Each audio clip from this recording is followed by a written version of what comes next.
Here's how to replace the sensors on any Guardian garage door operator. First, you're gonna need to attach the sensor bracket to either the wood, or you can mount it here if you have a rail bolt. You can put it on the rail as well. I have the space on the wood, so I'm gonna do it there. And it's important to note that when you mount this, you wanna make sure that you mount both sides at the same height.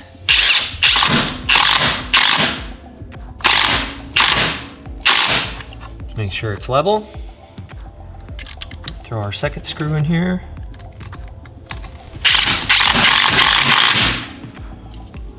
Then you'll want to find the wires that the old sensor was wired to. Now the most crucial part to this is you want to make sure that you wire the same colors up on your operator motor and use the same colors down there to wire your sensor up to. Because if you have some wires that have more than one color on them, so in this case, these wires have blue and white and orange and white. If you wire different color down there than you do up here, then it's not gonna work. So in our case, we're using the white orange striped wire and the orange white striped wire. I'm gonna come down here and find my wires. I'm gonna strip them a little bit. And then I usually like to use a little excess wire here. And I'm gonna wrap these around a pencil. It just kind of cleans your wires up a little bit.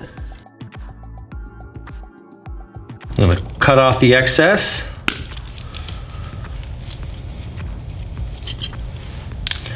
Then I'm gonna strip this pigtail as well. Strip it.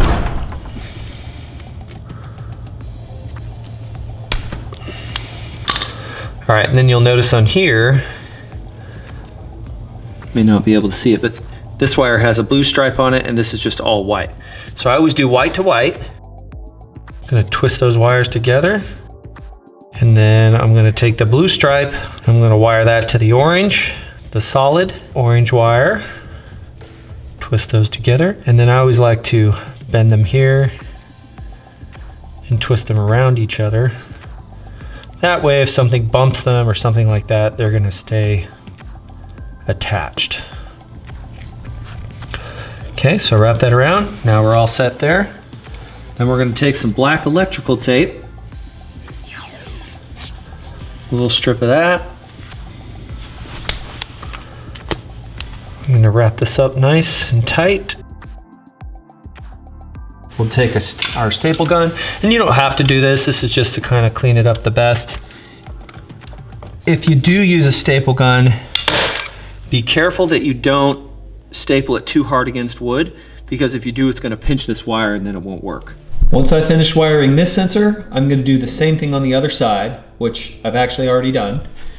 And after you do that and wire it up at the motor head, then you're gonna get lights on like this and like this. And that's how you know that your sensors have been wired properly. And that's it. If your sensors are bad and you need to replace them, you can buy them from our office. So just give us a call and you can get some to replace yours with. As always, if you have any problems with your garage door or garage door opener, please contact us today. We can help.